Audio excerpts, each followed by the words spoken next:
was this year Moshe's mechanech.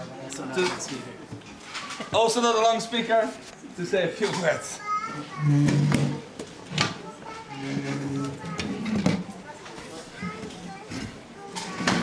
First, I'd like to wish a very special mazel tov to Moshe, to Moshe's entire family, to everybody that's here to celebrate such a special simcha.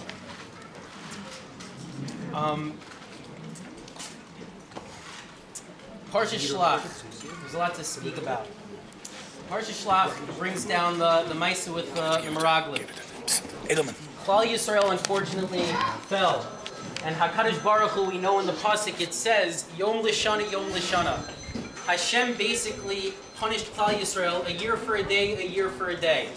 Klal Yisrael had to spend 40 years to pay for the 40 days that they unfortunately fell. It's a little difficult to understand, you know, from the simple reading, but when you think about it, you really see that Hashem, the way Hashem views things that take place in this world and the way that He looks at things that take place in this world are on such a high level that we can't possibly grasp.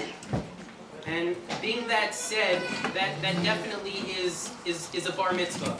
A simcha like this, something like such a simcha, the way that HaKadosh Baruch Hu views in Shemayim it's huge. A person is entering a new state into their life, and they're taking on new chiyuvim. They're going to have new obligations that are going to connect them in a higher way to Hashem, and new responsibilities that come along with that.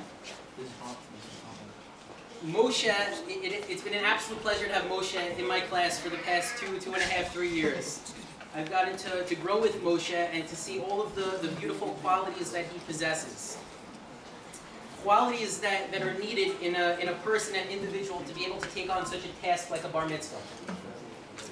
If we look in the pasuk, when the Meraglim came back, we see that they said, they viewed themselves as grasshoppers in their own eyes. I had a rabbi that once told me, he called it the grasshopper syndrome, not being able to recognize your own strengths in life. In order to be able to achieve the task that Moshe has now, that he has in front of him, it's important for him to be able to view himself and see in himself all of the special qualities and talents that he possesses.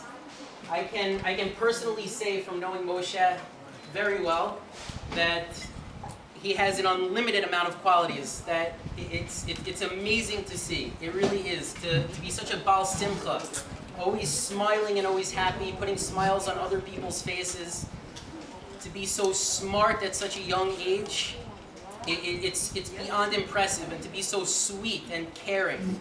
I grew a lot as a person to have Moshe in my class, and you know, I hope he gained from me as much as I gained from him. Moshe, it's a bracha to you that you should continue to grow. You should use all of the qualities that you have to continue bringing nachas to your whole family, to everybody in your life. And you know, this should just be the starting point of so many beautiful things that you should have in your entire life. Amen. Video. Yes, I have a leprostat. Leprostat. Before I'm over the Asher is going to speak, I'll take the stage myself first. Good evening, everybody. First, welcome to our Rabbanim, Lomzei Teure, family, friends from close and far. Personally, I would like to say that I'm Zoiche. I'm happy to be Zoiche. That at my 50th year, Baruch Hashem, my parents are here, gesund and all, bis 27. From the Psukim and the Parshas and the Tzavim and Vayelech, we see that there are two ways of serving Hashem. Biyera, from fear, Ve'ba'ava, from love. The Maharal says that the preferred way of loving Hashem is Ba'ava.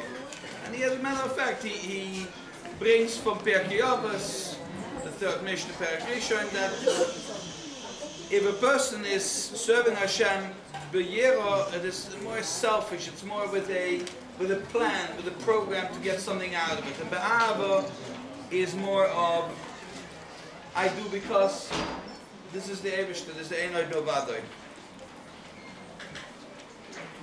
it's not that long ago that we all were part of the Yetzias Mitzrayim, and where we experienced the exchange of servitude between serving Pharaoh and to serve HaKadosh Baruch Hu. This didn't go easy, and it went with a very high price from Bnei Yisrael. We were commanded by the Einoid Novadoi to take a lamb, an animal our oppressors would consider as their Lord, as their God, bind it on the pole on the 10th day of Nisan, leave it in front of our house, on the 14th of Nisan to shecht it, not to eat the meat, just to smear the blood on our houses. That's how it seems from the outside onlooker. However, this was a choice, this was our choice, we are given by the Almighty to accept Him and no other leader as our master. Unfortunately, 80% of the Yidden made a different choice and did not enjoy the Yetzias Mitzrayim. In this parsha, Parsha Shalach, we are getting the chance to love Hashem ba'avo. By giving, Hashem gives us free will to go into Eretz Yisrael. If we don't go in, we're not going to die. But, you know, this is given to Avraham Avinu. Go in the free will, b'rotzen. The way the parsha starts, it gives Moshe Rabbeinu the chance to appoint representatives. This itself, according to Rashi, was not a tzivui, it was not an obligation, it was if you want to. And Moshe Rabbeinu took this opportunity that the Meraglim and also us, because they were our representatives, to make the right choices. And that's why he gave such a specific way how they should report back. Is it hills or flat land? Is it fruitful or barren? Is the land bad or good? Moshe Rabbeinu, of course, knowing that the land is good and hoping that the representatives of us, the Nesim, would see it the same way and not chas v'shalom speak poor about the land the Kodesh Baruch Hu promised to Avraham Avinu and his children, the land Zavas Chalav Advash.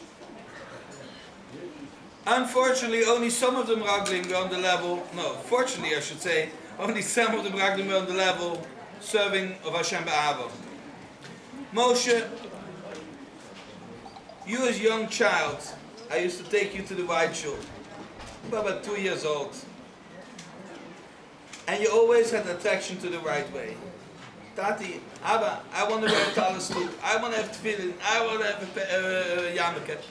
To the point that I went to the rabbi. I said, Rabbi, fine, what do I do? My son wants to have a talis. He's sitting with me and what should I do? Yarmulke. So Rabbi Feiner said, you know what, Dovied Tzvi? Thank you. Oh, the right time, you'll be there. And you know, I was so proud to daven there with you this morning. The Itoy B'Zmanoy, with your talis and tefillin, davening b'kavona. The bracha Mami and I have for you is to always make the right choices. And to be aware of whatever you do and to make the right choices. Most important is, you should know Mami and I love you. And the second thing is, Hashem loves you. And even Lo Yaleinu, Chas v'Shalom, if you ever make a little slight, not the greatest choice, no, Hashem is good. Hashem loves you. And for everything, you can, the children come back and, Hashem, you should only make the right choices. That's what I wish.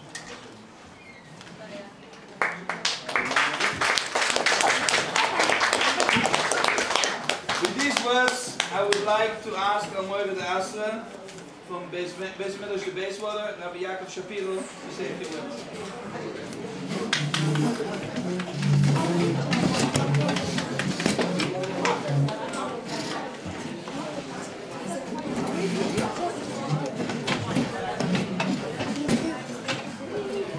Thank you, Dovied Tzvi. I'm going to continue where he left off, and where the Rebbe left off about the Meraglim.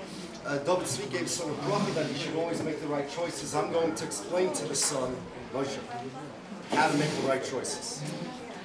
And you're going to use your parents as role models for this. I'm going to explain how this works. On Rosh Hashanah, if you daven Nusach Sfar, I assume that from the fact that he's wearing a talus, he probably doesn't daven Nusach Sfar. But if you daven Nusach Sfar, when the Chazan says, Ayim Mekoim Kvoidai, everybody has three choices to pray for something. But you can only pray for one of them. In the Machzor, there's three little prayers, and you can choose one. You can either choose money. That's the biggest prayer, for money. The second one is Bonim Talmidei Chachamim, and the third one is Ruach HaKodesh. And it's in the Machzor, and everyone has a choice. You can only pray for one. Now I have a question. What kind of choice is that? I understand that between Ruach HaKodesh and Bonim Talmidei Chachamim, a person can be conflicted. I understand such things. But where does the prayer for money compare to the other two? Who in their right mind is going to take the prayer for money when he has an opportunity to pray for Bonim Talmidei Chachamim? Or who is going to pray for money if he has the opportunity to pray for Ruach HaKodesh? I'll tell you pshat. It's my pshat. When Hashem offered David HaMelech one wish, anything he wanted, Shlomo HaMelech chose wisdom. And Hashem said, I'll give you wisdom. You know why? Not because you chose wisdom. Yan loy bakashta kesef. Yan loy bakashta zav. You could have chosen gold and silver, and you could have chosen the destruction of your enemies. And you could have chosen anything you want. And because you could have chose those other things, and you gave them away, and you asked for chokhmah, which means chokhmah is worth more than all of that to you, therefore I'm giving you chokhmah. And therefore, the reason why we have in the Machzor the prayer for money is not so that people should pray for money. But if you would only have a choice to choose Ruach HaKodesh or Bonim Talmidei Chachamim, then that choice that you would make would not mean a whole lot. Because what are you giving for it? If they would just say, you know, everybody should pray for Bonim Talmidei Chachamim, big deal. But they're saying you have an opportunity to pray for a lot of money. If you give up that prayer and pray for Bonim Talmidei Chachamim, now it shows that Bonim Talmidei Chachamim is worth something to you. The reason why that prayer is there is not so people should pray it, but rather people should not pray it. Dafka, that people should have the opportunity to use that prayer and not use it, that shows that they really care about their children, the Bonim Talmidei Chachamim, or they care about Ruach HaKodesh, whichever one they choose. There are plenty of people in this world that make the right choices. You know why they make the right choices? Because they don't really have much of a choice.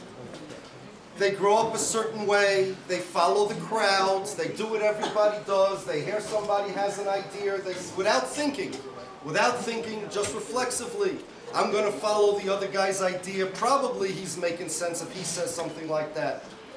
And they just follow the crowd. It's like flipping a coin. You may make the right choice, you may not make the right choice, but even if you make the right choice, you don't get much credit for making the right choice, because you didn't really choose. There are some people, though, Mr. Van der Velde sitting here next to me is one of them, who don't care at all what everybody else is doing. He makes his own choices. It doesn't matter what the crowd is doing. It doesn't matter what everybody's saying. It doesn't matter what direction everybody else is going. He marches to his own drummer, like Yeshua and Kalev. They were outnumbered 5-1. You think it's a coincidence? He mentions that 80%, 5-1, the Jews that left Egypt were outnumbered by the Jews that didn't leave Egypt 5-1. Yeshua and Kalev were outnumbered also 5-1 against the rest of the Meraglim, but they didn't care what the whole world says, and they didn't care what everybody says. They didn't care what the majority says. They just made their choices. If you want to make the right choices, Moshe, in the world, you got to do what you know is right. You're going to encounter, I know you live in a choshev neighborhood, Bayswater, where everybody does the right thing. I understand that. Still, in your life, you're going to encounter various different opinions and various different people and various different influences. You always need to do what you know is right.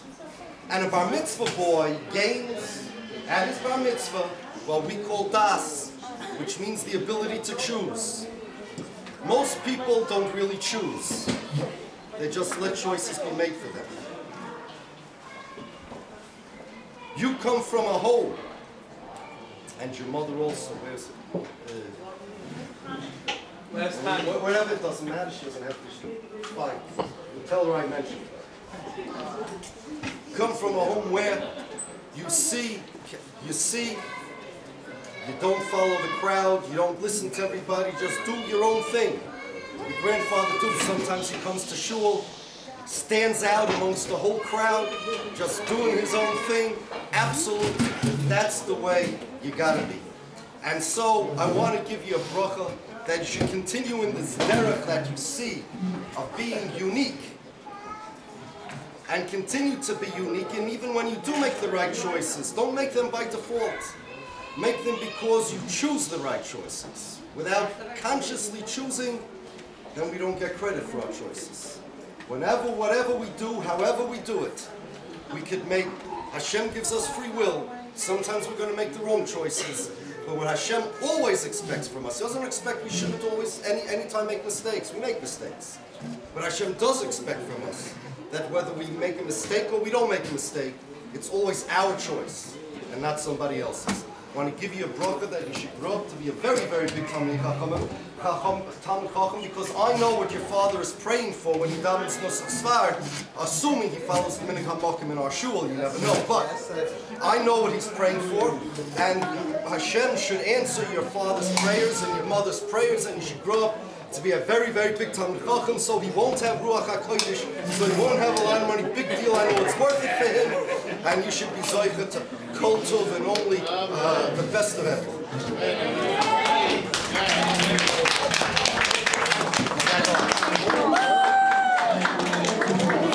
And here's a whale again. And here's his mouth. Come on, Yitzhak. Open your mouth. I'm gonna zoom in. I'm about to show you something no one has ever seen for the last 50 years. It's called the inside of my nose. I think you got that. It's alright, I didn't touch it. I know.